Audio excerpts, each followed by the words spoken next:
Hello everyone, my name is Simarjit Kaur and my topic for the presentation is pressure groups.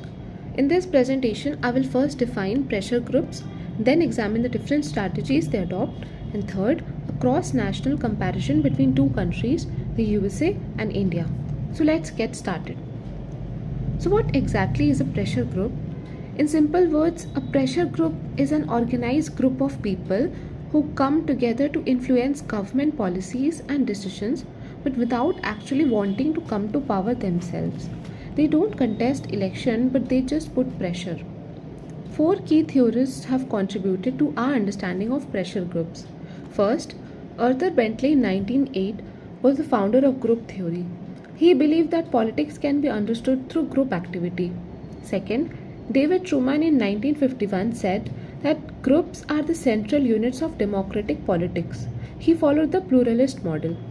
Third, S.E. Feiner in 1966 called pressure groups an anonymous empire, meaning they operate behind formal political structures.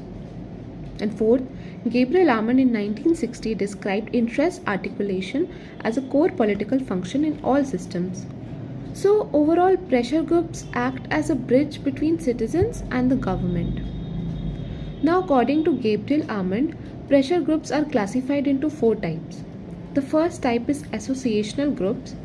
These are formally organized groups with clear structures, leadership, and goals. Examples include trade unions and business organizations like FICCI. The second type is non-associational groups.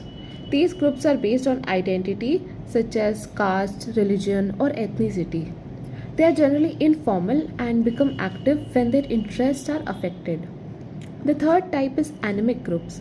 These are spontaneous and temporary groups formed during sudden situations like protests, riots, or movements. And the fourth is institutional groups. These are part of formal institutions that act as pressure groups.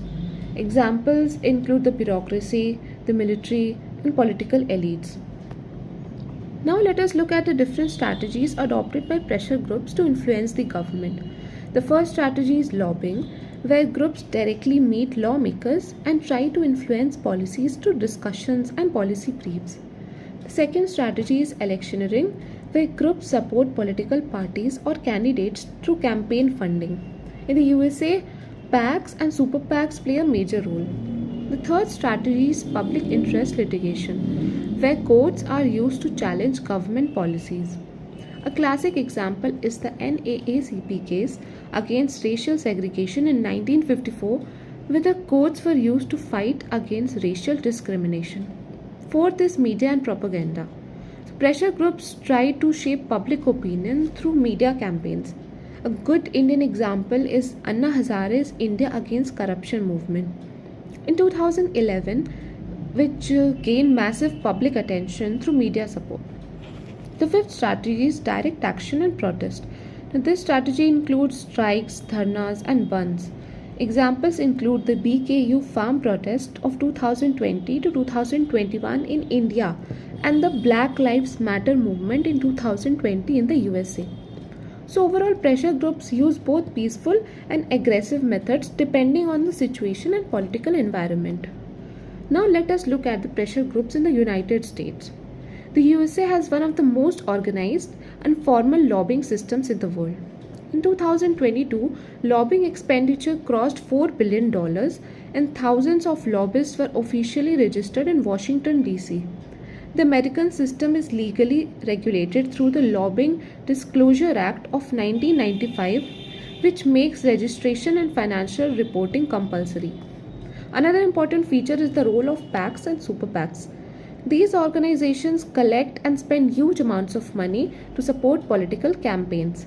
After the Citizens United judgment in 2010, corporations were allowed to spend unlimited money on political campaigns. And pressure groups in the USA are also protected by the First Amendment of the Constitution, which guarantees the right to petition the government. Some important American pressure groups are the NRA, the NAACP, Sierra Club, AFL-CIO, and the US Chamber of Commerce. Now coming to India, Pressure groups in India are shaped by factors such as caste, religion, language, profession, and class. Unlike the USA, India does not have a proper lobbying law.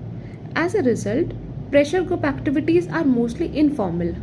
Indian pressure groups mainly use methods like dharnas, protests, hunger strikes, and public interest litigations. These methods are strongly influenced by Gandhian ideas of civil disobedience and non violent protest. Another important feature of India is the close relationship between political parties and pressure groups. For example, AITUC is linked with CPI, ABVP with BJP, and NSUI with Congress. One major example is the farmers' protest led by the Bharatiya Kisan Union during 2020 and 21. The movement became so powerful that the government eventually repealed the three farm laws. Some famous pressure groups in India include FICCI, CII, RSS, AVVP, NSUI, and the India Against Corruption. So, overall, India follows a more informal and protest oriented model of pressure group politics. Now, this slide compares pressure groups in the USA and India. First, in terms of legal framework, the USA has clear lobbying laws, while India has no such law. Groups rely on public interest litigation and informal challenge. Second, the primary strategy in the USA is lobbying, campaign, funding, and litigation. In India, pressure groups mainly depend on protests, dharnas, bandhs, and PILs. Third, American pressure groups are relatively independent from political parties, whereas Indian pressure groups are often closely connected with political parties. Fourth, the USA follows a pluralist model where many groups get access to policy making. In India, access is unequal because powerful groups often dominate. Fifth, transparency is also higher in the USA because financial disclosures are compulsory, but in India, lobbying remains informal and less transparent. Therefore, both countries have different strategies because of their different political cultures and historical backgrounds. Pressure groups play an important role in democracy. They help in interest articulation by giving voice to different sections of society. They bring expert knowledge to policymakers for better decision making. They also increase political participation beyond elections and keep citizens involved in public affairs. And lastly, they act as a check on the government power through protests, campaigns, and court cases. Despite their importance, pressure groups also have some limitations. Powerful corporate groups often dominate weaker groups, creating inequality. This is called elite capture. Many pressure groups focus only on their own interests instead of public welfare. In India, informal lobbying can sometimes increase corruption and lack transparency, and tactics like bandhs and strikes can disrupt ordinary people's lives. So, to conclude, pressure groups are essential parts of modern democracies because they help people express their interests and influence public policies. The USA represents a formal and legally regulated lobbying model, while India represents a more informal and protest based model. Both systems have strengths as well as weaknesses. On one hand, they promote participation and accountability, but on the other hand, they can also create inequality and excessive influence of powerful groups.